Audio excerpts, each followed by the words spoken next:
Добре се обърна Чавдар Янков, видя свободния Янкович. Валери Божинов ще намери цели решително. 1-0 за България! Гол, гол, гол, гол! В тази 58-та минута! Ето това е силата на българския отбор!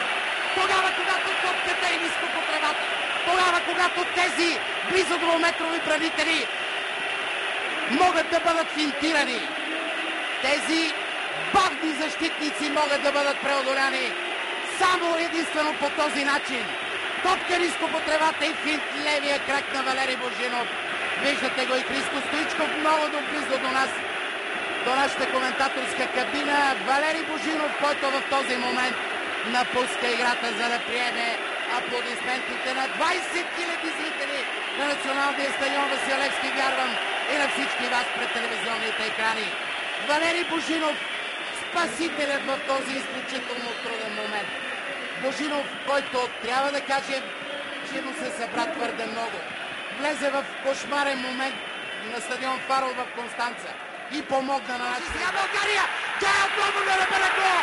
Христо Йонов удари какъв пропуск! Как е възможно това? Как е възможно това, Христо, кажи ми?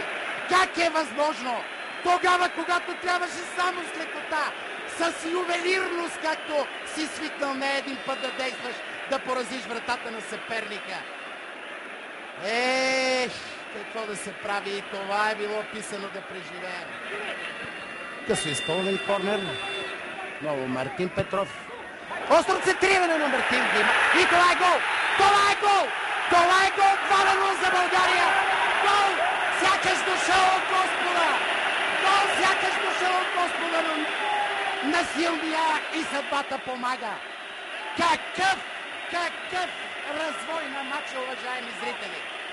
Тук грубата грешка бе на словенския вратар Борут Маврич, но това си е техна работа. Работа на словенците. Мартин заслужаваше да вдигне така победоносно ръце.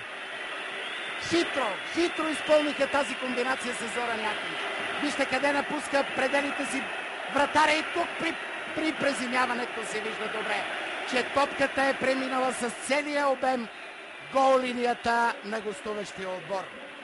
2-0 за България и вече можем да бъдем наистина доста по-спокойни.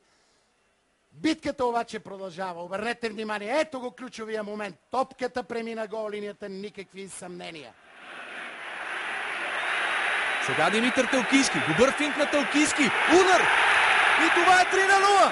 Гол на Димитър Телкийски. Прекрасно изпълнение на полузащитника. Много технично, много елегантно, много финно попадение на Димитър Телкийски.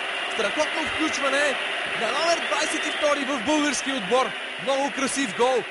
Мисля, че това е нокаута за Словения. Това е черешката на днешния матч. Елегантен финт. Не много силен, но за сметка на това безмилостен удар. България изригна за по-малко 45 минути.